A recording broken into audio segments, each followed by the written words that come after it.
हरे कृष्णा। आज की इस गोपाल चंपू क्लास में सभी भक्तों का स्वागत है। हम कीर्तन से स्टार्ट करेंगे। जय राधा माधव कुंज बिहारी,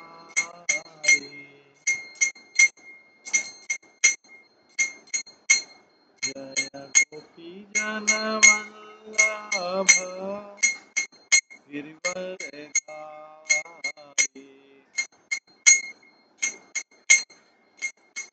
यशोदानंदन व्रज जनरंजन,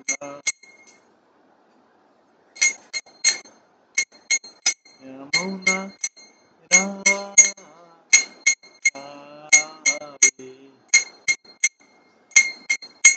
जय राधा माधव कुंज बिहारी,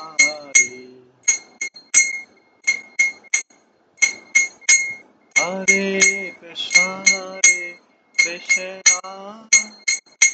कृष्णा कृष्णा हरे हरे,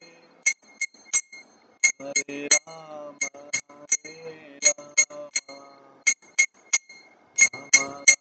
हरे हरे, हरे कृष्णा कृष्णा कृष्णा हरे हरे, हरे राम राम राम हरे हरे,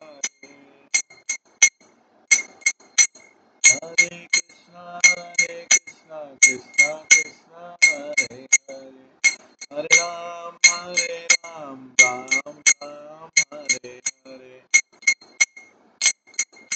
हरे कृष्णा कृष्णा कृष्णा हरे हरे, हरे राम राम राम हरे हरे,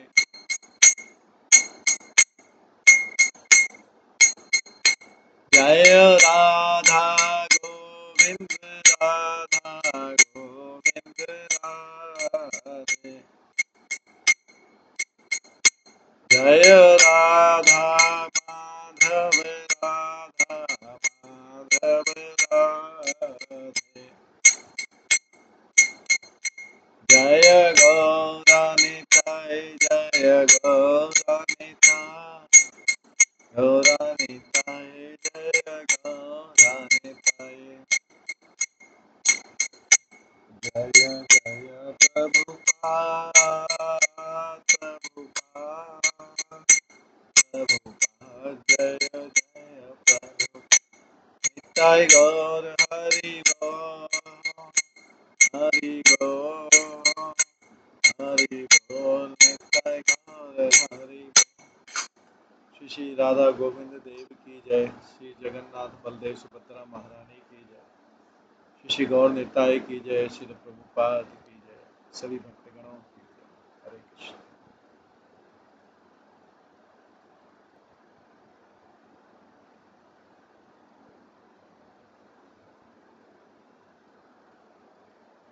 हरे कृष्णा। आज के इस गोपाल चंपू क्लास में सभी भक्तों का स्वागत है।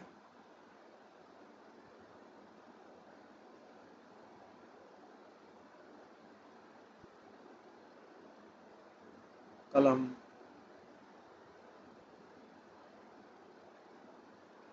श्रवण कर रहे थे श्री गोपाल चंपू ग्रंथ से, जिसमें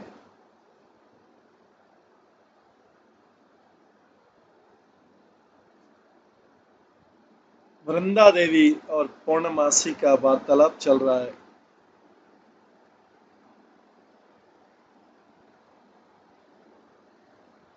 वृंदा बोलती है, भक्ति विहीन पहले व्यक्तियों की बुद्धि पर पर्दा डालना तो उचित है, परंतु पीछे कहे गए श्री कृष्ण के उपासकों की उत्कंठा क्यों उत्पन्न हो गई, ये इस प्रसंग में आ रहा है।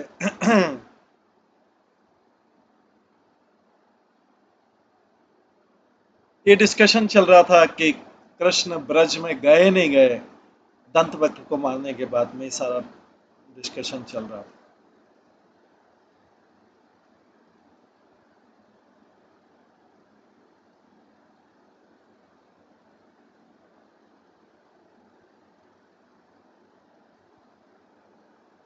वृंदा देवी पूर्णमासी से पूछती है कि भागवत में स्पष्ट रूप से क्यों नहीं कहा गया है।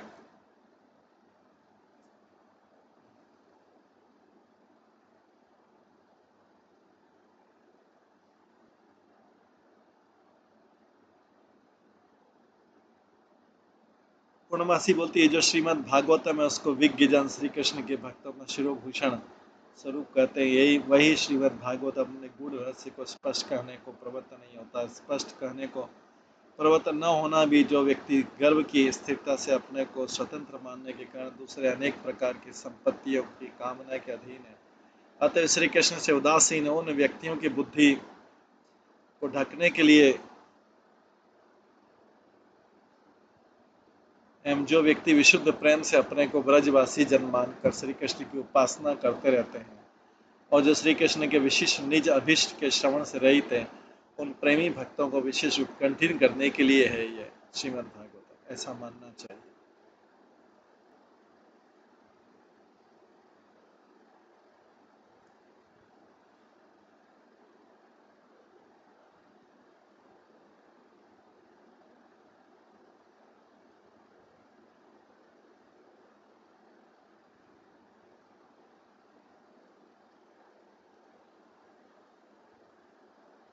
और जो श्री कृष्ण के विशिष्ट निज अभिष्ट के श्रवण से रहित हैं, उन प्रेमी भक्तों को विशेष उपवर्धन करने के लिए ऐसा जानना चाहिए। द्वारका लीला के बाद ब्रज में आकर श्री कृष्ण जो लीला करेंगे उनका दिग्दर्शन तो श्रीमद् भागवतम में द्वारका की प्रजा के द्वारा कर ही दिया गया है, अतः वेद व्यास ने पुनरुक्ति के भय से पुनः दशम स्कंद में इसका विशेष उल्लेख नहीं किया। नंदा बोली, भक्ति विहीन पहले व्यक्तियों की बुद्धि पर पर्दा डालना तो उचित है, परंतु पीछे कहे गए श्री कृष्ण के उपासकों की उत्कंठा क्यों उत्पन्न की गई।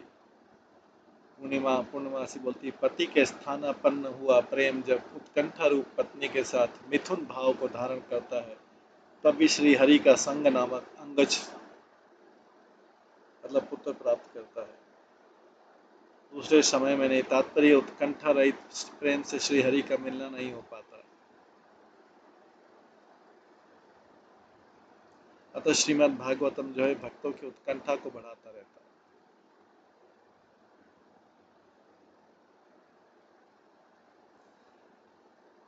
ये कल हमने श्रवण किया था, अगर उत्कंठा नहीं हो, उत्साह नहीं हो, तो प्रेम से श्री हरि का मिलना नहीं होता है। अतः श्रीमद् भागवतम भक्तों की उत्कंठा को बढ़ाता रहता है।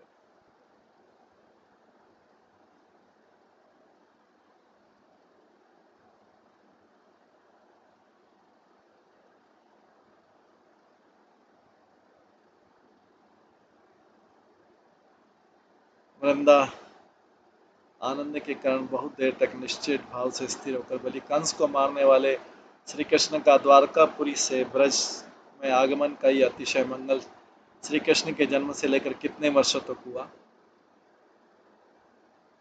तो इसमें बताता है कि 44 वर्ष की अवस्था में श्री कृष्ण का ब्रज में आना हुआ।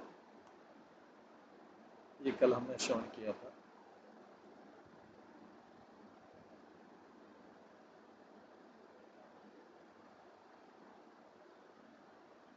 और जब युधिष्ठिर को राज्य की प्राप्ति हुई थी,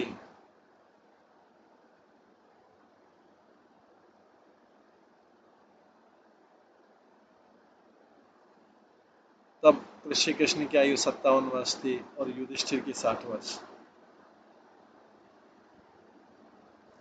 जब युधिष्ठिर 47 वर्ष के थे तब श्री कृष्ण 44 वर्ष के थे। उसी समय दंत वृक्ष के वध के बाद ब्रज में आना हुआ था कृष्ण।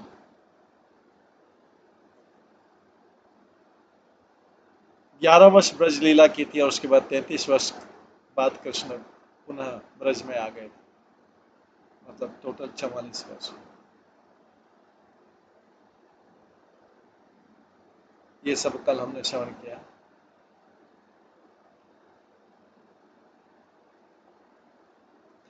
वृंदा देवी बोलती कृष्णो अपि हेतम हत्वा, अर्थात श्री कृष्ण उस दंत वक्र को मारकर इस गद्य के अनंतर पद्म पुराण के 2 श्लोक ऐसा शीर्षक लिखकर लिखा है कि पुण्यमय वृक्षों से परिपूर्ण कालिंदी के कमनीय कुल में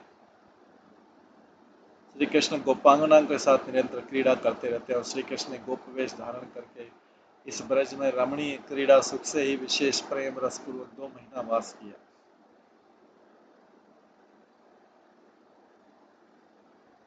श्री कृष्ण उस समय 2 वर्ष इस ब्रज में रमणीय क्रीड़ा सुख से विशेष प्रेम रसपूर्वक 2 महीना वास किया।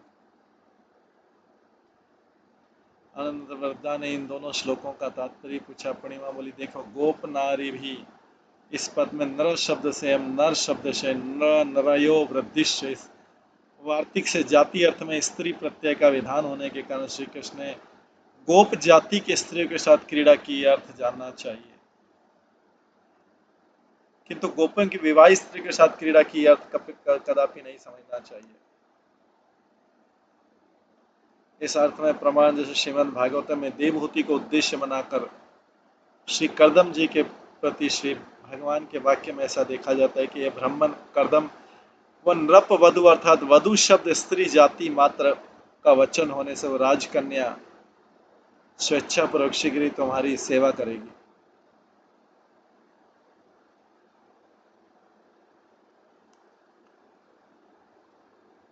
यहाँ पर नृप वधु जिस शब्द से राजकन्या अर्थ ग्रहण करना चाहिए, उसी प्रकार गोप नारी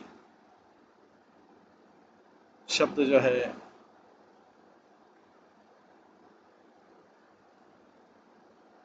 से भी गोप जाति की नारी का यही अर्थ ग्रहण करना चाहिए। इसी अर्थ का अनुकथन करने वाला मृत्युंजय संहिता का वचन भी देखा जाता है।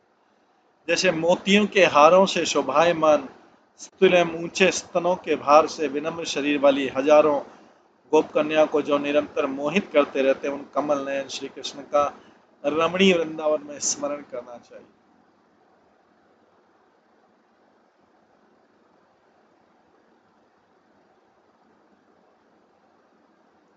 गौतमी तंत्र में लिखा है कि कमल पत्र के समान विशाल नेत्रों वाली हजारों गोप कन्याओं के द्वारा भाव रूप पुष्पों से पूजित एवं तीनों लोकों के एकमात्र परम गुरु श्री कृष्ण का ध्यान करना चाहिए।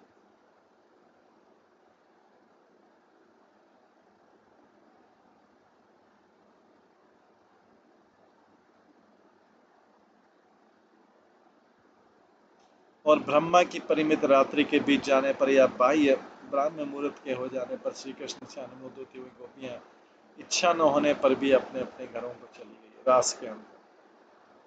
श्रीमद् भागवतम के इस वाक्य से विलक्षण अनीशम क्रीडयामास इस वाक्य द्वारा अपने को गोपियों के प्रति मानने वाले गोपों में वास्तविक गोपियों का अर्थात स्वरूप शक्ति के प्रकाश स्वरूपा श्री राधा आदि गोपियों का विवाह अधिकारी की वंचना के लिए श्री कृष्ण की योग माया से मोहित होकर गोपों ने श्री कृष्ण में दोषों का आविष्कार नहीं किया इत्यादि एक रीति से जो गोपियां मुझे योग माया के द्वारा निर्मित हुई थी, उन्हीं के पुनः मेरे द्वारा श्री कृष्ण की प्रिया रूप से प्रकट कर देने पर श्री आदि का आदि नित्य सिद्ध पहली गोपियों का परदारा रूप भ्रम दूर करने के बाद संकोच का छुड़ाया ही जाना जाता।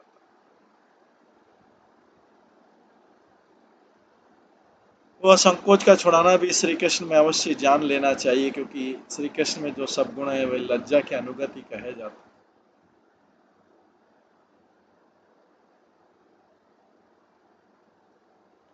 देखो हरिवंश पुराण में श्री नारद जी के द्वारा की गई श्री कृष्ण की प्रशंसा यदुवंशी सभासदों के कर्णभूषण की तरह शोभा पाने लगी।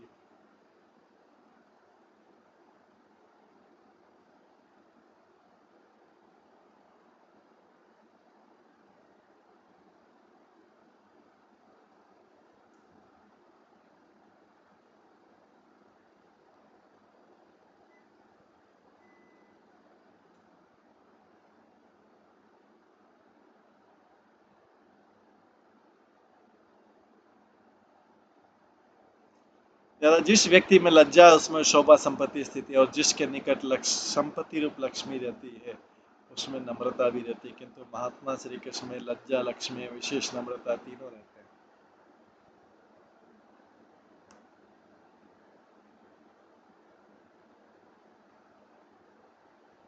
अतः इसी प्रकार रम्य केली सुखदेव इस पद से बहु प्रेम रसैन, इस पद के द्वारा इस ब्रज में श्री कृष्ण के क्रीड़ा सुख की सर्व मनोहरता है, अनेक प्रकार के प्रेम रस देने का भाव प्रदर्शित हो सकता है नेत्र में।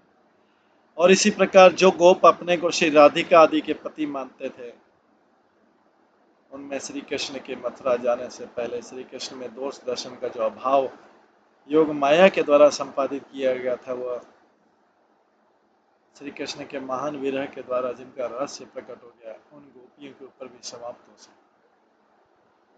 किंच भगवान श्री कृष्ण की प्रत्येक कल्प में अवश्य होने वाली उसी प्रकार के स्वभाव वाले अवतार की जो लीला है,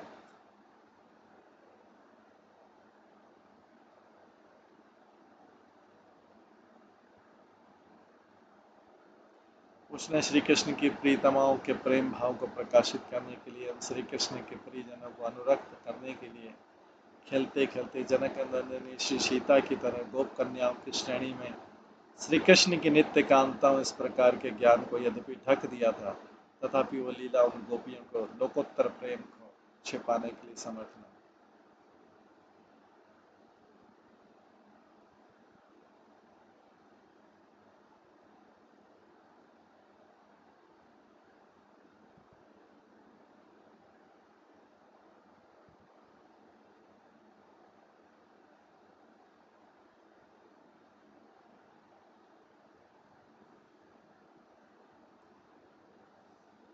क्योंकि जो प्रेम श्री कृष्ण की उस प्रकार की लीला के वशीभूत होने के कारण जानकी की तरह उस गोप कन्या श्रेणी के दूसरे हाथ में गिरने की अवस्था में भी, क्योंकि जो प्रेम श्री कृष्ण की उस प्रकार की लीला के वशीभूत होने के कारण जानकी की तरह उस गोप कन्या श्रेणी के दूसरे हाथ में गिरने की अवस्था में भी, अर्थात अपने को उन गोपियों के प्रति मानने वाले गोपों के हस्तगत होने की दशा में भी उन गोपियों के पातिव्रत की रक्षा करेगा। वही प्रेम उत्तर काल में भी अर्थात श्री कृष्ण के पुनः ब्रज में आने पर भी उस दुख रूप अवस्था को शांत करके अपने नित्य पति श्री कृष्ण से मिलाने वाला ही होगा। अतः तुम दूसरी तरफ से मत मानो।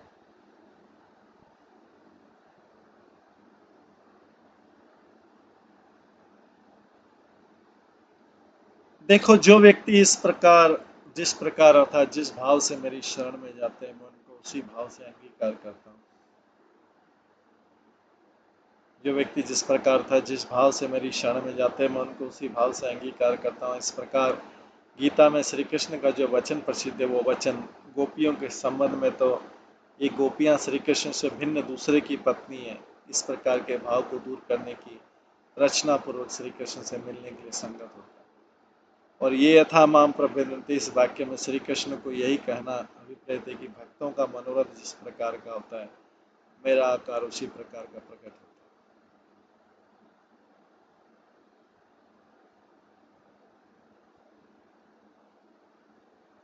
और गोपियों की श्रेणी का भाव भी इस प्रकार का है कि हमारा भाग्य भी कभी इस प्रकार का होगा जो कि हम दूसरे गोपों की पत्नी, इस प्रकार की जो प्रतीति है वो तो अनायास बुरे स्वप्न की तरह मिथ्या हो जाए, एवं हम श्री कृष्ण की ही पत्नी इस प्रकार का भावी जागृत अवस्था की तरह शीघ्र सत्य हो जाए।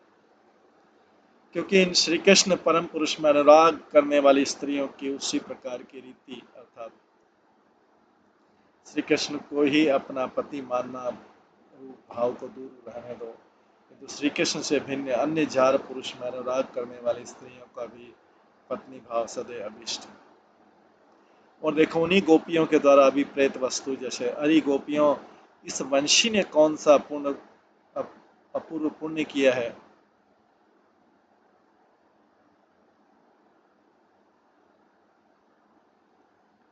जो कि श्री कृष्ण के अधरामत को भी, जो कि गोपियों की निजी वस्तु है, उसका स्वयं वो भोग कर रही है।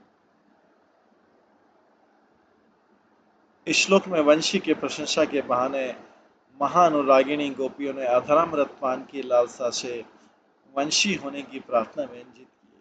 श्री कृष्ण के होठों का अमृत, और हे सौम्यधु, बताओ आर्यपुत्र, हमारे नित्य पति श्री कृष्ण इस समय मधुपुरी में ही है ना, मथुरा में ही है ना। वे अपने पिता के घरों को, बंधुओं को एवं गोपों को भी याद करते हैं क्या? और किसी प्रसंग में हम सब दासियों की भी चर्चा चलाते हैं क्या? और गुग्गुल की सी सुगंधी वाली हम अपनी भुजा को हमारे मस्तक पर कब धारण करेंगे? इस श्लोक में आर्यपुत्र शब्द के द्वारा श्री कृष्ण में पति भाव को व्यक्त करके अर्थात पाणी ग्रहण करने वाले पति से अन्यत्र आर्यपुत्र शब्द का प्रयोग शास्त्र निषिद्ध, और गोपियों ने इसका प्रयोग करके श्री कृष्ण में अपने नित्य पति भाव को प्रकट करके हम सब दासियों की चर्चा करते हैं इत्यादि के द्वारा श्री कृष्ण के द्वारा हमारा अंगीकार करना प्रकट ही हो जाए, यही भाव व्यंजित कर दिया है। अतः शोभायमान ब्रज में अपना आना और ब्रज में आने के बाद गोपियों में ये मेरी निजी पत्नी है, इस भाव का प्रकट करना मंगलजनक है। ये बात श्रीमान ब्रज राजकुमार श्री कृष्ण ने उद्धव के प्रति स्वयं सूचित की। यथा देखो ये प्रिय उद्धव, ये गोपियां मेरी ही नित्य पत्नी है क्योंकि इनकी आत्मा मुझ में लगी हुई है, या वे मत स्वरूप है। अतः वे गोपियां मेरे पुनः ब्रज में आने के संदेशों के कारण अपने प्राणों को प्राय अत्यंत कष्ट से किसी प्रकार धारण कर रही।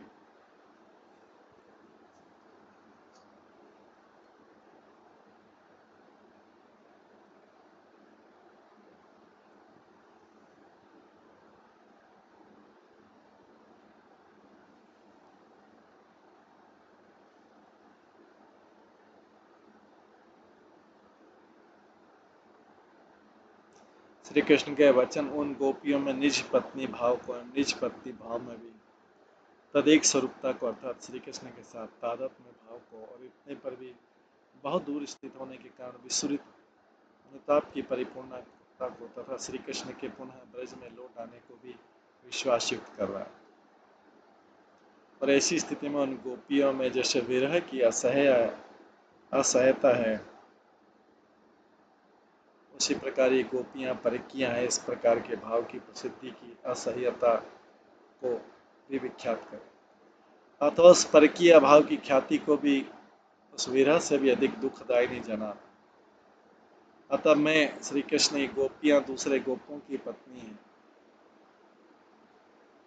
इस प्रकार की परकीय भाव रूप उस प्रसिद्धि को अवश्य नष्ट कर दूंगा, यह अंतिम निर्णय दे रहा।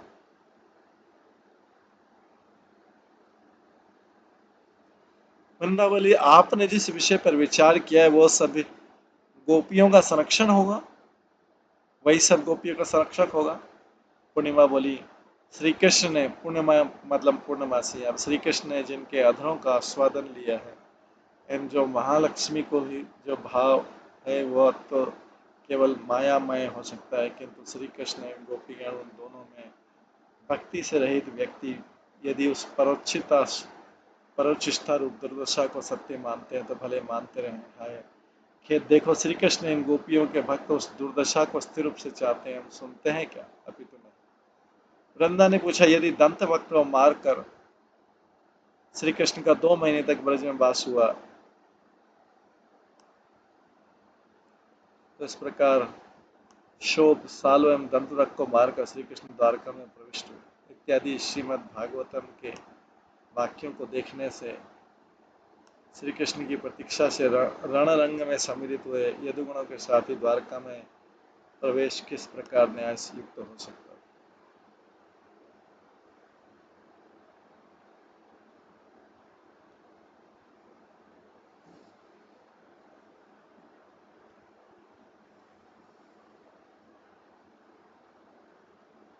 पूर्णिमा हस्ती बोली श्री कृष्ण की योग माया की इन प्रक्रियाओं को तू नहीं जानती, अर्थात 2 मास ब्रज में वास, गोलोक प्रवेश, पश्चात प्रकाशांतर से द्वारका में प्रवेश इत्यादि श्री कृष्ण के उत्कृष्ट कार्यों को नहीं जानती क्या? देख, ब्रह्म विभवन के अंतर्गत यह प्रक्रिया दिखाई है, ब्रह्म मोहन के अंतर्गत यह वह प्रक्रिया दिखाई है। राजन परीक्षित, अपने प्राणेश्वर श्री कृष्ण के बिना 1 वर्ष बीत जाने पर भी श्री कृष्ण की माया से मोहित हुए ग्वाल बालों ने 1 वर्ष भर के समय को आधे क्षण के समान माना था। उसी प्रकार यदुवंशियों का 2 महीना का समय आधे क्षण के समान प्रतीत हुआ, यही तात्पर्य है।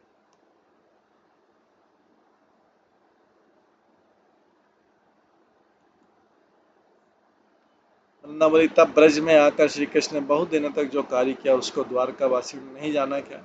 पूर्णिमावली पहले तो नहीं जाना था, तो भी पीछे तो श्री कृष्ण के सारथी दारूक के मुख से सुनकर जान लिया, वह अनुभव भी कर लिया। श्री कृष्ण 2 मास ब्रज श्री कृष्ण 2 मास ब्रजवास करके ही द्वारका में आ रहे हैं।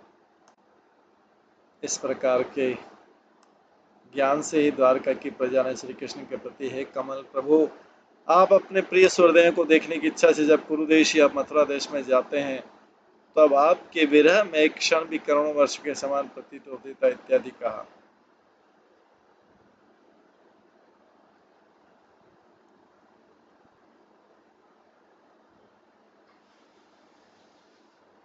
अनंतर मृदा ने आनंद युक्त होकर भी उत्कंठा के कारण पूर्णिमा के द्वारा कंटक को निकालने की अर्थात संदेह दूर करने की इच्छा प्रकट की।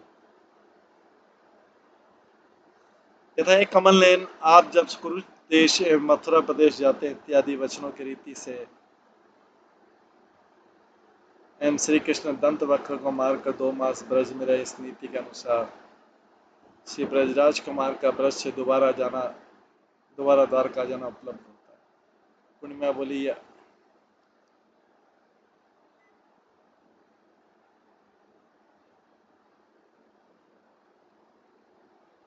यदि पद्म पुराण की वाणियां अवशिष्ट हों तो अपनी वाणी में उच्चारण करो। वृंदा बाँचने लगी। उसके बाद ब्रज में रहने वाले श्री नंद आदि सभी ब्रजवासी पुत्र कलत सहित और पशु पक्षी मृग आदि भी श्री कृष्ण की कृपा से द्विरूप धरकर विमानों में चढ़कर परम वैकुंठ में पहुंच गया, अर्थात गोलोक में चले गए।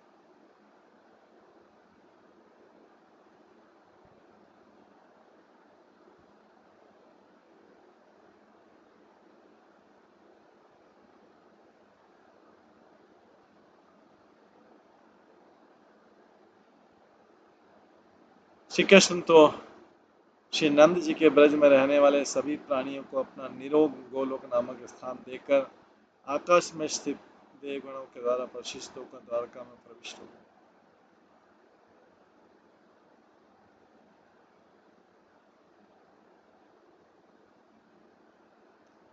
भागवत में आता है, विवेशालम कृताम पुरीम, 10वें स्कंद का 78वें अध्याय 78 अध्याय का 15वां। इस पद से पहले दंतवक्र को मारकर यमुना जी को पार कर ब्रज में जाकर श्री नंद आदि से मिलकर गोपियों के साथ विवाह कर प्रापंचिक ब्रज से सबको चिन्मय ब्रज में अर्थात गोलोक में प्रवेश कराकर श्री कृष्ण अपने स्वरूप विशेष से द्वारका में प्रविष्ट हुए। इतनी बात और समझ लेनी चाहिए।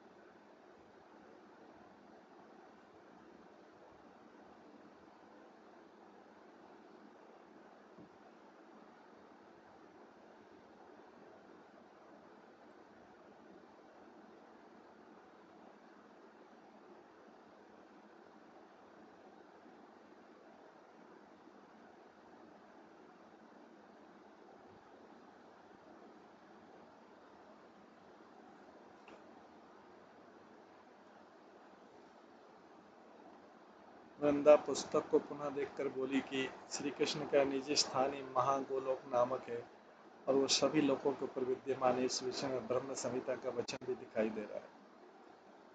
तथा ब्रह्मा जी कहते हैं, मैं तो आदि पुरुष उन गोविंद भगवान का भजन करता हूँ कि जिन्होंने गोलोक नामक निज धाम में एवं इस गोलोक के नीचे विद्यमान वैकुंठ, शिवलोक, देवी लोक आदि इन स्थानों में वे लोकोत्तर प्रभाव समूह निर्मित किए। तथा मोक्ष धर्म प्रतिपादक नारायणी उपाख्या का वचन भी दिखाई दे रहा है। श्री कृष्ण अर्जुन से कहते हैं, कुंती नंदन देखो, मैं इस प्रकार द्विभुज, चतुर्भुज आदि अनेक प्रकार के रूपों से इस भूतल पर या ब्रह्मलोक में, सनातन गोलोक में विचरण करता रहता हूँ। अनंतर वृंदा उस पुस्तक को पुनः देखकर आश्चर्यपूर्वक बोली, अहो, श्री हरिवंश पुराण में श्री गोविंद का अभिषेक करने को आए इंद्र का ये वचन, इस प्रकार का शीर्षक जो देकर जो लिखा है, वो अग्रिम वचन तो उस गोलोक की सर्वव्यापकता को भी कहता और दिखाई देता है।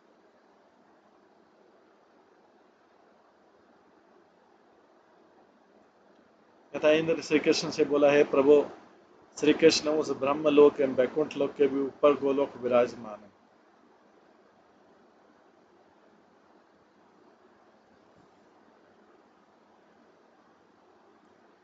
इंद्र श्री कृष्ण से बोला है, प्रभु श्री कृष्ण उस ब्रह्मलोक एवं वैकुंठ लोक के ऊपर भी गोलोक विराजमान है।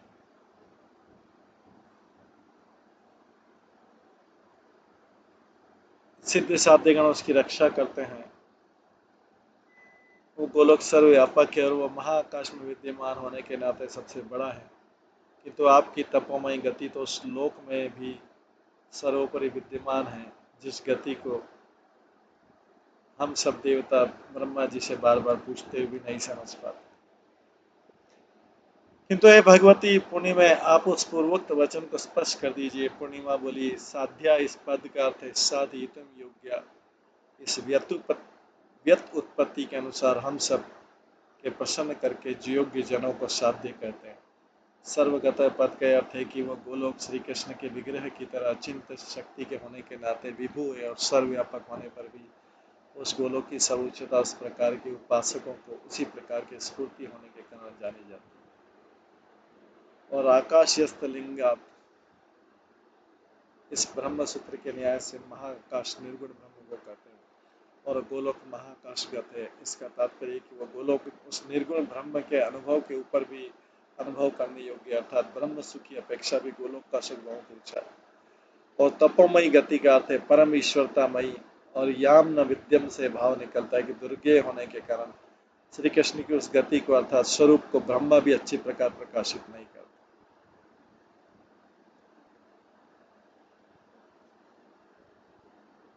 वृंदा पुनः बांचने लगे। श्रीमद् भागवत में लिखा है कि श्री नंद जी तो लोकपाल वरुण के अतीन्द्रिय अभ्युदय को देखकर एवं लोकपालों की श्री कृष्ण के प्रति भली प्रकार नम्रता को देखकर स्वयं चकित होकर अपने जाति वाले गोपों से कहने लगे। ये समाचार सुनते ही वे गोप तो उत्कंठित बुद्धि से युक्त होकर श्री कृष्ण को परमेश्वर मानकर मन मन में विचार करने लगे कि सर्वेश्वर श्री कृष्ण अपने सूक्ष्म स्वरूप को हमारे लिए भी दिखाएंगे क्या, क्योंकि हम श्री कृष्ण के मित्र हैं, अतः हमारे लिए प्रपंच की अवस्था उपयुक्त नहीं है। इसलिए नित्य सुहृद वे ही भगवान श्री कृष्ण सर्व साक्षी होने के नाते अपने जाति वाले गोपों के संकल्प को स्वयं जानकर उनके संकल्प की सिद्धि करने के लिए कृपा पूर्वक अपने मन में विचार करने लगे। देखो, जन्मात्र अविद्या काम एवं कर्मों के द्वारा इस लोक में ऊंची नीची योनियों में भ्रमण करता हुआ अपने वास्तविक स्वरूप को नहीं जान पाता है। और मेरे प्राण प्यारे ब्रजवासी जन तो साधारण नहीं है। यह विचार कर अतिशय दयालु भगवान श्री कृष्ण ने गोपों के लिए तमोगुण से परे अपने गोलोक का दर्शन करा दिया, जो गोलोक सत्य स्वरूप, ज्ञान स्वरूप, अनंत स्वरूप, ब्रह्म स्वरूप, ज्योति स्वरूप, सनातन स्वरूप है। एवं जिस गोलोक की माया को माया से सावधान मुनिजन तीनों गुणों के नष्ट हो जाने पर देख पाते हैं। तो ब्रह्म हद पर ले जाए गए वे ब्रजवासी तो उसमें गीता लगाकर गोलोक का दर्शन करने लग गए, जहाँ पर अक्रूर जी के भी पहले दर्शन कर चुके थे। श्री कृष्ण के द्वारा उस ब्रह्म हद से निकाले गए श्री नंद आदि गोप तो उस गोलोक को देखकर परम आनंद से सुखित होकर एवं वहां पर वेदों के द्वारा प्रशंसित श्री कृष्ण को देखकर विशेष चकित हो गए।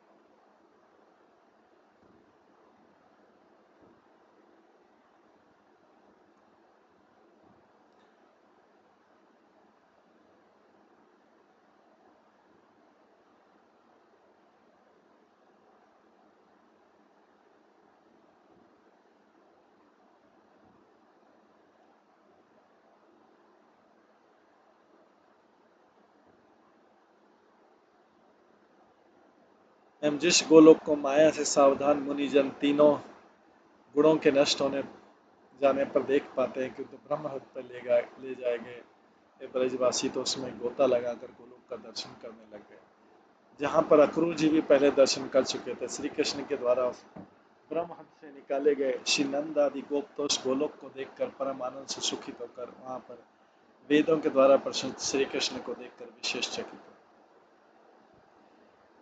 पश्चात वृंदा बोली, इस पूर्वोक्त श्लोक में कौन सा सुख का दान प्राप्त हुआ, अर्थात इनका तात्पर्य समझने से कौन सा सुख मिला कहिए।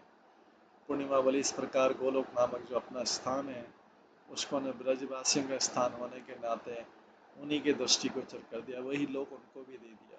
यही भाव इन श्लोकों में विचारा जाता है। उनमें भी वे ब्रजवासी ब्रह्म हृदय में ले जाए गए। इस स्थान पर जहाँ पर अक्रूर जी ने स्तुति की थी, उस ब्रह्म हृदय में श्री कृष्ण ने उस तीर्थ की महिमा को लक्ष्य करने के लिए उनको पहुंचाया था, उसी में गोता लगवाया था। पुनः श्री कृष्ण ने उस ब्रह्म हृदय से निकाल कर वृंदावन में पहुंचाया था। तो ब्रह्म हृदय जो है, जहाँ पर अक्रूर ने स्नान किया था कृष्ण को जब वृंदावन से मथुरा ले जा रहा था।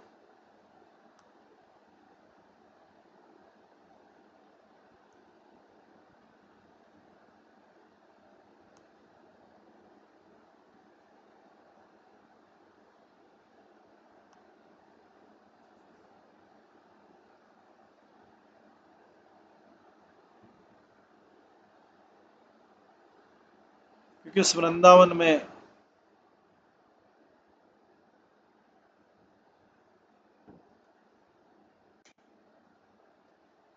क्योंकि उस वृंदावन में ही नर किसी आकृति वाले परब्रह्म उन श्री कृष्ण के गोलोक को देखा था, किंतु अक्रूर की तरह जल में उस लोक को नहीं देखा था, उससे अन्यथा नहीं। इस प्रकार का भाव ही जाना जाता है, और पूरा यह अवयव भी इस प्रसंग के अनुसार भविष्यतार्थ में प्रयुक्त जानना चाहिए। क्योंकि अमर है मेदिनी आदि कोशों के निर्माता पूरा शब्द को प्राचीन, निकट, संबंध, अतीत और निकट आने वाले भविष्य इतने अर्थों में प्रयुक्त मानते हैं।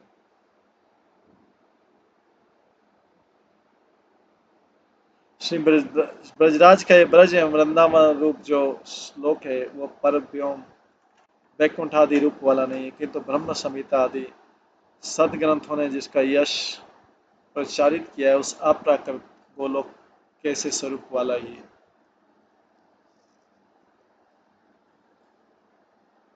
ये भाव स्पष्ट निश्चित फलित होता है, और वहां पर वेदों के द्वारा श्री कृष्ण की स्तुति हो रही है। इस कथन का भाव तो यह है कि श्री कृष्ण की जन्मादि लीलाओं का वर्णन करने वाली श्रुति रूपा उत्तम स्त्रियों की साक्षी तो उस गोलोक में भी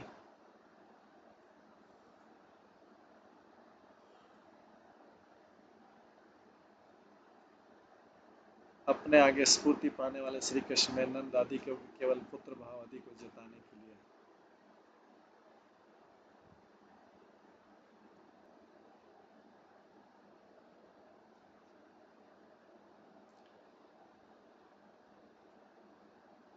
यह भाव स्पष्ट निश्चित फलित होता है, वहां पर वेदों के द्वारा श्री कृष्ण की स्तुति हो रही है।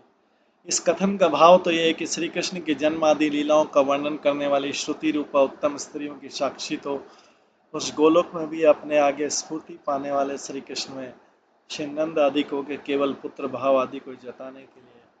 किंतु श्रुति रूपा नारियां श्री वसुदेव के पुत्र रूप से श्री कृष्ण की स्तुति नहीं कर रही है, ये तात्पर्य। और उन गोपों ने उस गोलोक में अपने से भिन्न श्री कृष्ण के और कोई भी पार्षद नहीं देखे। ये वह जो कथन है, वह गोलोक में रहने वाले श्री कृष्ण के परिकर केवल गोपगण। इस भाव को व्यक्त करने के लिए जानना चाहिए, जिस कारण से ही केवल श्री कृष्ण में अभिरुचि रखने वाले नंद आदि गोपों का परमानंद सुख एवं आश्चर्य संगठित होता है, और वह ब्रज रूप गोलोक अपने निजी लोक होने पर भी श्री कृष्ण की तरह उनके परिकरों के अवतार के समय उन गोपों को उस गोलोक के दर्शन न होने के कारण तो जनों वे लोक इत्यादि हैं। इसका भावार्थ है कि सालोक के साष्टी इत्यादि तृतीय स्कंद के श्लोक में विद्यमान जन जैसे शब्द जैसे भक्तों का वाचक है, उसी प्रकार ये जन शब्द भी श्री कृष्ण के आत्मीय नंद आदि गोप परक है। इसलिए मैं ही जिसका रक्षक हूँ, मैं ही जिसका स्वामी हूँ, मैं ही जिसका अवलंबन हूँ, उस ब्रज की मैं अपने योग से रक्षा करूंगा, क्योंकि मैंने यही व्रत सदैव धारण कर रखा। इस प्रकार श्री कृष्ण के ही उसमें भी मन के द्वारा ही अपने ब्रज मन के द्वारा ही ब्रज में अपनी निष्ठा की प्रतीक्षा की रचना करने वाले वचन के द्वारा यहाँ पर ब्रजवासी जन तो परम स्वजन ही स्पष्ट है।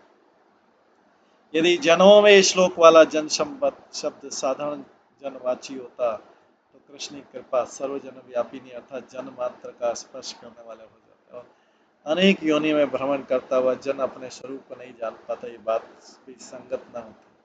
इसलिए मेरा परम स्वजन ब्रजवासी जन इस प्रापंचिक लोक में अपनी अविद्या अर्थात श्री कृष्ण के माधुर्य में विशेष अभिनिवेशित होने से अपने स्वरूप के अनुसंधान का अभाव रूप अविद्या आदि के कारण देवता पशु मनुष्य आदि जो गतियां हैं उनमें घूमता हुआ अपने को साधारण जनों की तरह मानता हुआ गोलोक स्वरूप अपनी गति को नहीं जानता, यही भाव है।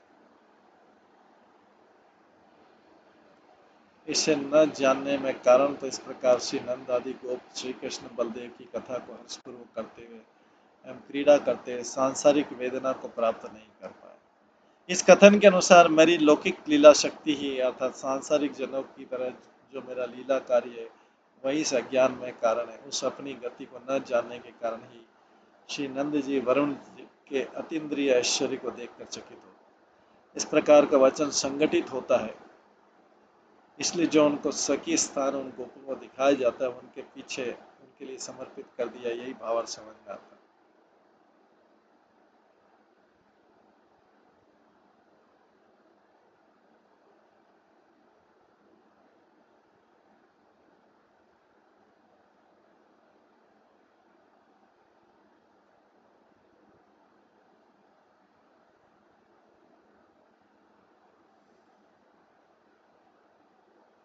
नंदा बोली, हाय तो क्या ये ब्रजवासी वृंदावन से अंतर्धान को प्राप्त हो जाएंगे एवं श्री कृष्ण से पुनः वियोग को प्राप्त हो जाएंगे।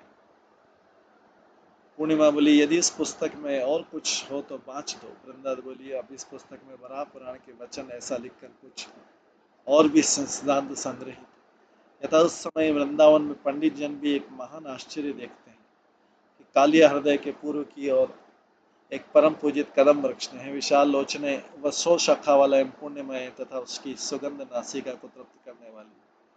वह वृक्ष 12 महीने मनोहर शुभप्रद एवं शीतल बना रहता है और विशालाक्षी व कदम 12 महीना पुष्पित रहता है, जिसके पुष्पों की प्रभा से दसों दिशाएं प्रकाशित होती रहती हैं। तथा वराह भगवान पृथ्वी से कहते हैं, वसुंधरे, मैं तुम्हारे प्रति उस वृंदावन में एक आश्चर्य की बात कहूंगा, तुम उसको ध्यान से सुनो। वृंदावन में मेरी नवदा भक्ति रूप सत्कार्य में लगे हुए मानव सिद्धि को प्राप्त कर लेते हैं। वृंदावन में उस ब्रह्मरथ के उत्तर की ओर श्वेत कांति वाला एक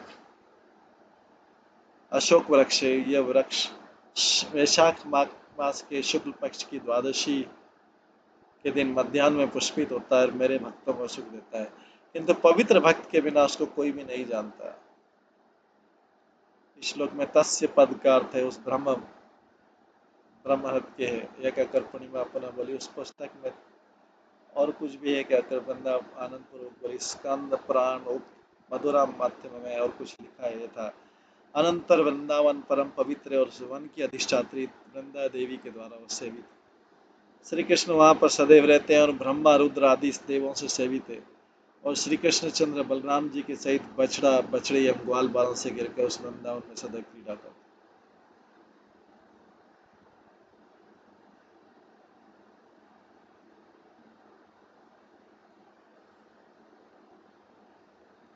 अब आदि वराह के वचन भी सुन लीजिए। श्री कृष्ण की क्रीड़ा के द्वारा यमुना तीर पर जो सेतु बंद हुआ था वह महापातकों को नष्ट करने वाला है एवं वे ही गदाधर देव श्री कृष्ण उस सेतु बंद के निकट खेलने के लिए एक चंद्रशाला बनाकर वहां पर ग्वाल बालों के सहित प्रतिदिन क्षण भर क्रीड़ा करने के लिए नित्य जाते हैं।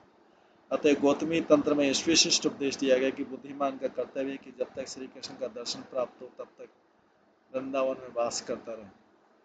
पश्चात वृंदा ने इस विषय में पूछा कि इस समय बहुत दिन से दूर देश द्वारकावासी रूप से विचारे जाने वाले श्री कृष्ण की वृंदावन में सदा क्रीड़ा किस प्रकार संगठित होती। पूर्णिमा बोली, देखो, गजेंद्र ध्रुव आदि भक्तों पर कृपा करने के लिए वैकुंठ से बीच बीच में पृथ्वी पर आने वाले वैकुंठ नाथ की वैकुंठ में भी नित्य स्थिति जिस प्रकार कही जाती है, उसी प्रकार वृंदावन में भी श्री कृष्ण की नित्य स्थिति संगठित है। क्योंकि अनादि एवं अनंत काल तक उस वृंदावन में नित्य विहार करते हुए श्री कृष्ण का जो काल हमारे लिए महान मालूम पड़ता है वह काल श्री कृष्ण का निमेष मात्र है। इसके आगे और कुछ लिखा हो तो कहो। वृंदा बोली, उसके बाद बृहद गौतमी तंत्र के श्लोक प्राप्त हो रहे हैं। पूर्णिमा बोली, तो बाँच दो। वृंदा बाँचने लग गई। अतः नारद कृष्ण के प्रति बोले, हे महाराज, ये वृंदावन 32 अवान्तर वनों से युक्त है क्या? मैं इस बात को सुनना चाहता हूँ। यदि मैं योग्य अधिकारी हूँ तो मेरे प्रति कहिए। श्री कृष्ण बोले, देखिए नारद जी, रमणी वृंदावन केवल मेरा ही धाम है। मेरे स्थान स्वरूप इस वृंदावन में जो पशु पक्षी मृग कीट पतंग मनुष्य देवता निवास करते हैं, मरकर मेरे गोकुल धाम में जाते हैं। ये वृंदावन 5 योजन अर्थात 20 कोस के विस्तार वाला है, मेरा देह स्वरूप है। और वह यमुना नदी जिस नाड़ी के द्वारा ब्रह्म की प्राप्ति थी, वही सुषमा नाम वाली नाड़ी है। और वह यह यमुना परम अमृत को अर्थात मेरे प्रेम रस को प्रभावित करती रहती है। इस वृंदावन में देवता और जीवगण सूक्ष्म रूप से रहते हैं, अर्थात वृक्ष आदि के आकार में छिपे रहने के कारण उनका पहचानना कठिन है। मैं सर्वदेव स्वरूप हूँ, अतः मैं भी इस वृंदावन को कभी नहीं त्यागता हूँ। इस मन में मेरा आविर्भाव अंतिर्भाव प्रत्येक युग में होता रहता है। ये वृंदावन तेजोमय एवं परम रमणीय है, किंतु प्राकृत नेत्रों से दिखाई देने योग्य नहीं है। पूर्णिमा श्री पूर्णिमा बलि बृहद गौतमी तंत्र के इन श्लोकों में श्री कृष्ण की प्रकट एवं अप्रकट लीलाओं का अवकाश स्वरूप दो प्रकार का प्रकाश उपलब्ध हुआ है। क्योंकि इन श्लोकों में इस मेरे वृंदावन में जो पशु आदि है वो तेजोमय ऐसा कहा गया है। इस प्रकार सुनकर जिसको सुख वृंद उत्पन्न हो गया, वृंदा पुनः पूछने लगी कि हे भगवती, इस पूर्वोक्त सारे विषय को सर्वोत्त भाव से तात्पर्य करने के लिए विचार युक्त कर दीजिए। पूर्णमासी बोली, उस पूर्वोक्त प्रसंग से जाना जाता है कि गोलोक नामक जो श्री कृष्ण का वैभव सदैव वृंदावन में विद्यमान है, किंतु वृंदा तू भी प्रेममय विस्मृति के कारण ब्रजवासी जनों की तरह उस समय उस अपने धाम के वैभव को नहीं जान पा रही है, जिस प्रकार पृथ्वी को देवी को भी उस वैभव का ज्ञान वराह पुराण के वचन से उपलब्ध हो रहा है। अतः इस नित्य धाम वृंदावन को श्री कृष्ण ने उन गोपों के लिए दिखाया था, और वही धाम उन गोपों के नित्य प्राप्त रूप से वर्णित हुआ है। और यदि अपने घर के ताक में ही शहद मिल जाए तो पर्वत में शहद के लिए क्यों जाया जाए। इस नीति के अनुसार ब्रजवासियों को दूरवर्ती गोलोक में जाना व्यर्थ है। तात्पर्य वृंदावन ही दिव्याति दिव्य लोक है।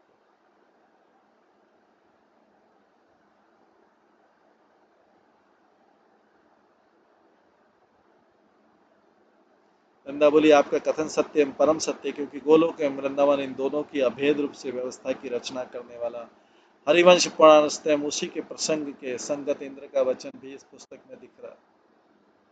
कथा है, वीरवर कृष्ण वो वृंदावन गोलोक मेरे द्वारा मूर्खता से की गई वृष्टि से जब पीड़ित हो रहा था, तब श्री गोवर्धन धारण रूप यत्न करने वाले आपने धैर्य धारण पूर्वक गोगण के उपद्रव को दूर करते हुए सुरक्षित करके पुष्ट कर दिया।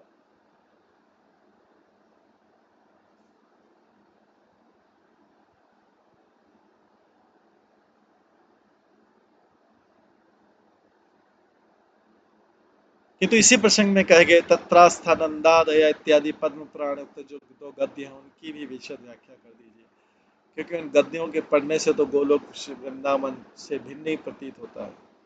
पूरी वह व्याख्या करने लगे, श्रीमान नंद आदि ब्रजवासी जन स्वयं श्री कृष्ण आदि अपने अपने पुत्रों के सहित एवं श्री यशोदा आदि अपनी अपनी स्त्रियों के सहित श्री वसुदेव के निकट से अर्थात द्वारका से आए हुए श्री कृष्ण की अपने आगमन के संकल्प से संवाद रूप अनुग्रह के द्वारा पहले से भी परम अपूर्व रूप धारण करके परस्पर नेत्रों के शुभ कार्यों कर सब जगह मनोरथ के पथ को प्राप्त कराने वाले श्री कृष्ण के रथ में बैठकर एवं रथ में चढ़ने के तत्व मात्र को न जानने वालों के निकट तथा गोलोक प्रवेश का रूप तत्व को जानने वाले व्यक्तियों के निकट श्री कृष्ण के तेज से छिपकर और अपने लोकोत्तर तेज से सब लोगों को जो नीचा करने वाले हैं, श्री वृंदावन का जो पूर्व प्रकाश विशेष है का परम स्वभाव के द्वारा जो परिपूर्ण है, उस गोलोक नामक वैकुंठ को प्राप्त हो गए। और गोलोक नामक वैकुंठ में भी यमुना के उत्तर पार से दक्षिण पार तक पहुंचकर गोकुल रूप कमल को प्राप्त हो। ये गोकुल रूप कमल रोग रहित है, पुनः होने वाली विरह रूप व्याधि को विनष्ट करने वाला है, अर्थात वहां पर पुनः श्री कृष्ण का विरह नहीं सताता है। शपथ का अर्थ नित्य निजी स्थान स्वरूप है, और पुत्रदार संहिता का तात्पर्य पूर्व सूचित श्री ब्रजराज के पुत्र भाव के उचित श्री कृष्ण के बाल रूप से इस ब्रज में नित्य स्थिति और द्वारकापुरी की योग्य क्षत्रिय के से वीर रूप से तो द्वारका में प्रवेश हुआ है। इस प्रकार संपूर्ण विषय सामंजस्यपूर्ण अर्थात योग्य है। नहीं तो ये विमान में चढ़कर गोलोक में जाने की प्रक्रिया तो गूढ़ रहस्य को साधारण जनों की दृष्टि से छिपाने के लिए विमान में बैठकर ये ब्रजवासी कहाँ गए, इस प्रकार के चमत्कार को लोगों में आरोपित करने के लिए वो ब्रजवासियों का समुदाय चाहे यमुना के उस पार और चाहे इस पार निवास करे, किंतु वो विमान में चढ़ने की प्रक्रिया के बिना भी ब्रह्म हृदय में निमग्न होने के बाद जैसे वृंदावन में इन्होंने गोलोक को देख लिया, उसी प्रकार गोलोक का प्रवेश प्राप्त कर सकते।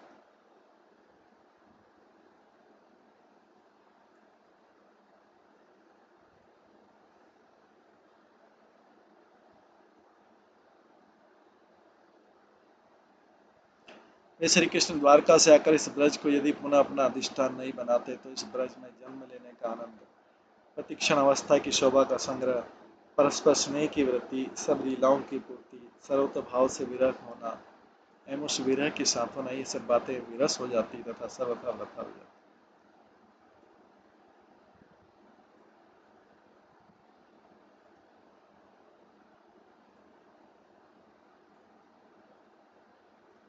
अनंतर वृंदा ने पूछा, सब ब्रजवासियों के प्राण स्वरूप श्री कृष्ण यदि पीछे भी अर्थात द्वारका से आकर भी इस प्रकार उन ब्रजवासियों की रक्षा की, तब पहले मथुरा जाते समय उनकी विरह से रक्षा क्यों नहीं की?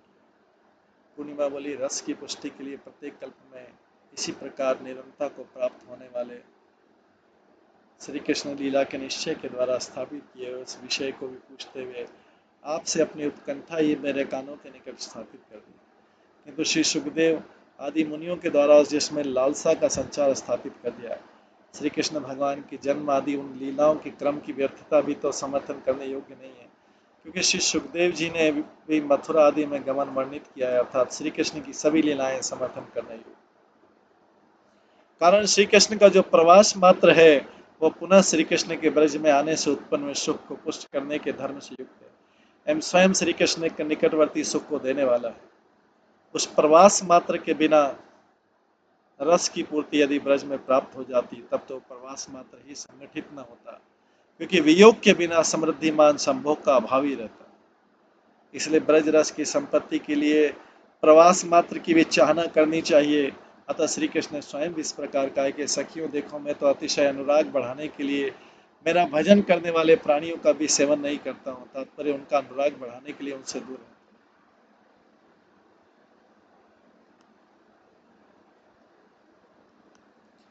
पूर्वोक्त विषय की विशद व्याख्या करके पूर्णिमा ने पूछा कि और फिर और कुछ लिखा है क्या? वृंदा आनंद पूर्वक बोली, है भगवती, इस पुस्तक के अंत में श्रीमद् भागवतम का परम पूजित कुछ अंश दिखाई दे रहा है। पूर्णमासी बोली, स्वेच्छा पूर्वक बांस दीजिए। वृंदा उसको बांसने लग गई था। जिनमें जीव मात्र का निवास है, अर्थात जो अंतर्यामी रूप से जीव मात्र में निवास करते हैं, अर्थात इसी प्रकार में की गई जन शब्द की व्याख्या के अनुसार जनेषु परम भक्तेषु निवासो यस्य, परम भक्तों में अपने साक्षात शिव विग्रह से जिनका निवास है, अजन्मा होकर भी श्री देवकी में जिनके जन्म की प्रसिद्धि है, एवं यदुकुल में श्रेष्ठ जिनके सभ्य स्वरूप हैं, और जो इच्छा मात्र से सबका विनाश करने में समर्थ होकर भी अपनी भुजा तुल्य अर्जुन एवं यादव आदि के द्वारा किए गए दुष्ट वध से अधर्म का नाश करने वाले हैं, और जो अधिकारी की अपेक्षा न करके वृंदावन के वृक्ष, पशु, पक्षी आदिकों के दुख दूर करने वाले हैं, और जो मनोहर मंद मुस्कान भरे श्री मुख से ब्रज वनिता एवं द्वारकापुरी के वनिताओं के हृदय में अप्राकृत सेवा विलास की वृद्धि करने वाले में श्री कृष्णचंद्र जययुक्त अर्थात सर्वोत्कर्ष से विराजमान।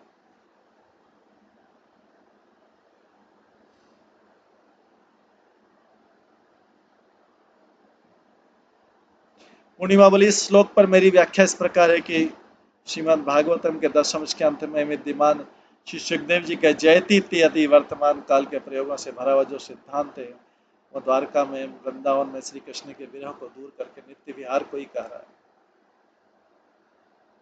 कारण अपनी भुजा तुल्य यदुकुल वाले जनों के द्वारा विशेष आधार्मिक राज समूह को व्याकुल करने के लिए श्री देवकी में अपने जन्म की प्रसिद्धि को अंगीकार करके कृत्य कृत्य होकर मनोहर मंद मुस्कान भरे श्रीमुख से ब्रज के द्वारकापुरी के वनिताओं के प्राय अप्रकट सेवा विलास रूप प्रेम की वृद्धि रूपी सुख के द्वारा सबकी अपेक्षा निरंतर उत्कर्ष वाले हर्ष से सदा दोनों जगह विराजमान रहते हैं, वह भावार्थ उपलब्ध होता है। उसमें कारण है कि ब्रज में एवं द्वारका में स्थावर जंग मात्र के विरह के दुख के दूर होने करने वाले श्री कृष्ण उस धाम के उपासक अपने भक्तों के हृदय में उसी रूप से स्फूर्ति पाते रहते हैं। अतः श्री कृष्ण दोनों धामों में सदा विराजमान रहते हैं, और उस शुक्ति की कुशलता से तो आगे होने वाली मुसल के द्वारा यदुवंश के विनाश रूप मौसल आदि लीलाओं का भी माया के द्वारा होना ही विश्वास युक्त करा दिया। और श्री कृष्ण के रूप का जो अवतार है वो श्री श्री समुदाय नारायण ही का ही है इत्यादि जो व्यवहार जो है वो भी इस प्रकार के नित्य व्यवहार को गुप्त करने के लिए तात्पर्य श्री कृष्ण क्षीरोदक्षा श्री नारायण ने श्री देवकी से चतुर्भुज से अवतार लेकर भूभार उतार कर चतुर्भुज रूप से मौसल लीला कर दी, किंतु ब्रजवासी के उपास दो भुजाओं वाले नित्य विहारी जी तो श्री ब्रज में ही नित्य विहार करते।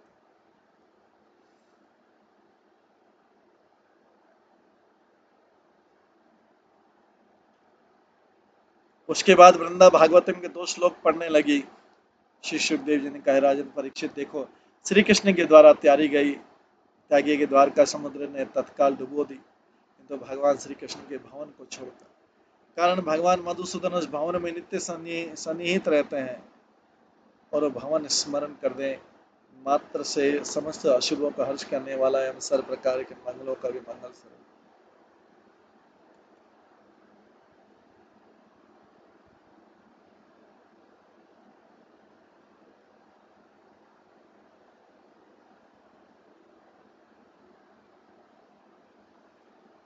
इस प्रकार ही वंदना देवी पौर्णमासी की वार्तालाप चल रही है। भगवान इसमें सबसे इम्पोर्टेंट चीज जो आपने की कि भगवान ने अपने ब्रजवासियों को गोलोक का दर्शन कराया। जब वो यहाँ पे थे, इसी जगत में रहते हुए उनको गोलोक का दर्शन कराया। और जब द्वारका डूबी थी तो श्री कृष्ण का भवन नहीं डूबा था। तो इसको प्रसंग को आज यहीं पे समाप्त करते हैं। इसके आगे का प्रसंग जो है हम कल की क्लास में श्रवण करेंगे। आज की क्लास का यहीं पे विराम। सभी भक्तों का बहुत बहुत धन्यवाद। सभी भक्तों के लिए एक बार हरे कृष्ण महामंत्र का हरे कृष्णा कृष्णा कृष्णा हरे हरे, हरे राम राम राम हरे। श्रीमद् भागवतम महापुराण की श्रील प्रभुपाद की जय। सभी भक्तगणों की जय।